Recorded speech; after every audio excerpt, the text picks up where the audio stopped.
Zdraví vás Alaj z hviezdneho systému Plejád. Ako som povedal v predošlých odkazoch, láska je to najdôležitejšie, čo na Zemi potrebujete.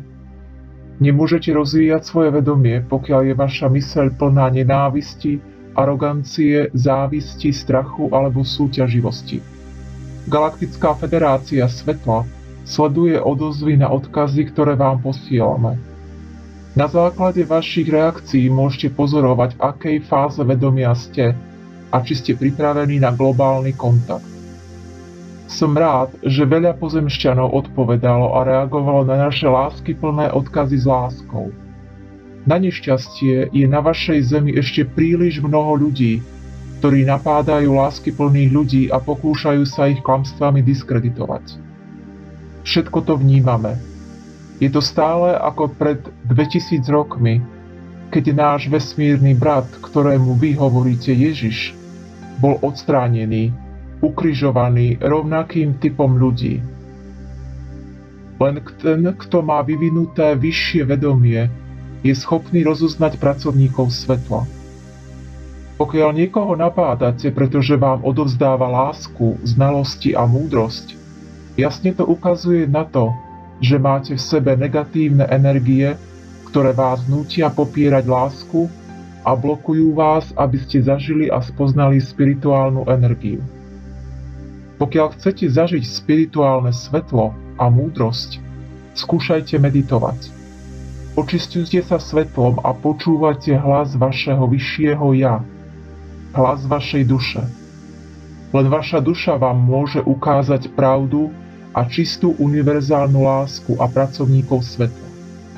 Nie vaša intelektuálna myseľ.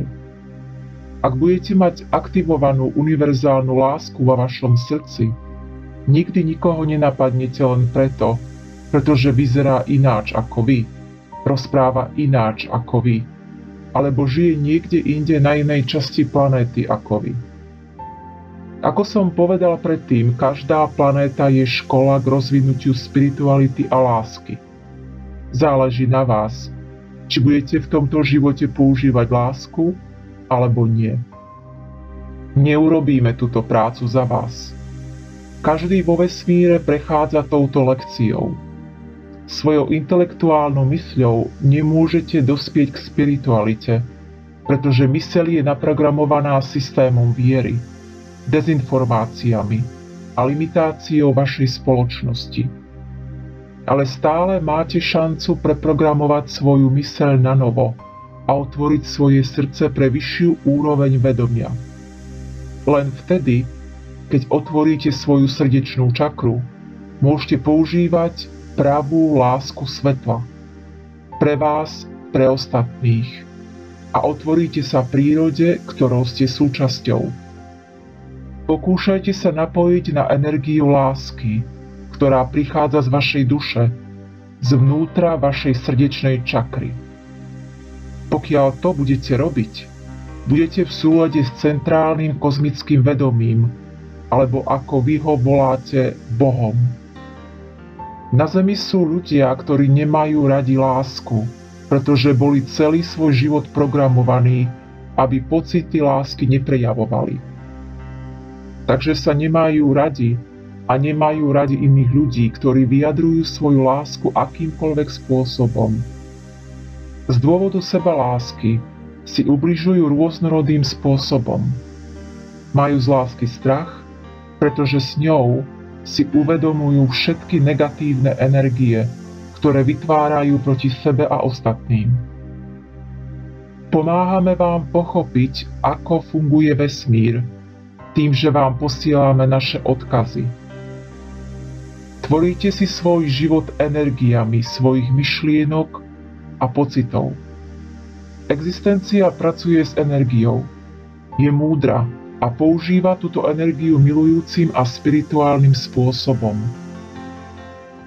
Pokúste sa pochopiť, že ja, ako Plejadian, nemám nič spoločné s vašimi politickými chorobami a organizáciami, s náboženstvom či akoukoľvek národnosťou. Len vám odkazujem, ako sa zbaviť a vyslobodiť z týchto blokujúcich energií. Žiadny pracovník svetla nemá nič spoločné s týmito energiami. Prichádzam z vyšších dimenzií svetla.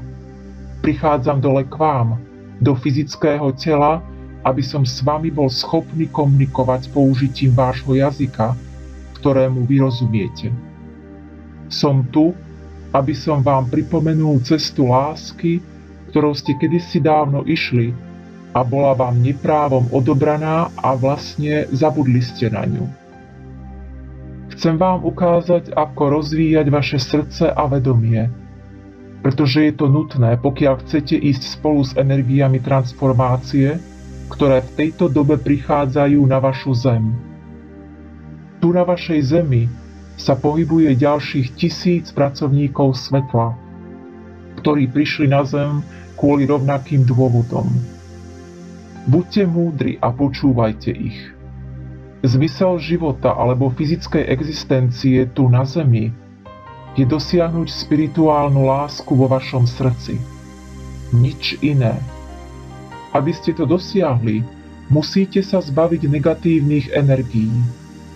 Zbavte sa všetkého, čo vám viac neprospieva a neslúži k posunu na vyšší stupeň vedomia. Používajte meditáciu.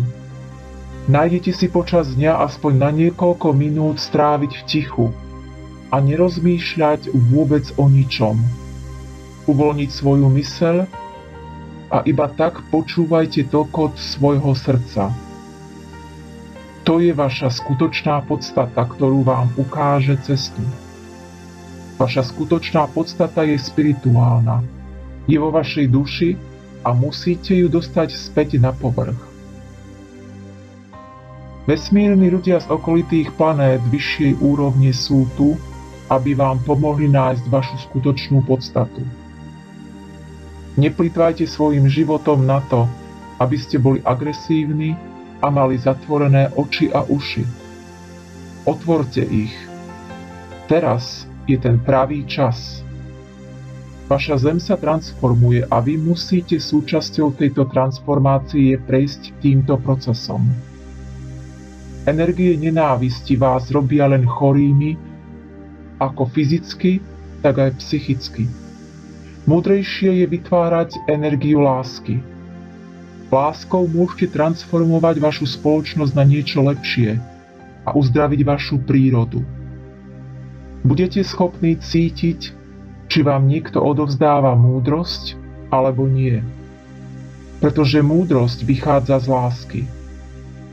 Pokiaľ by mala väčšina pozemšťanov energiu lásky, spirituálni ľudia z iných planét by mohli prísť na vašu planétu a stretnúť sa s vami globálne. Ale nemôžete čakať kontakt s nami, keď máte v sebe agresívne energie.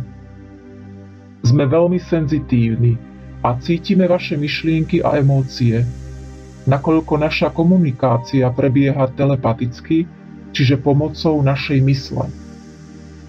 Pozrite sa a pozorujte svoj denný život, ako reagujete v rôznych situáciách.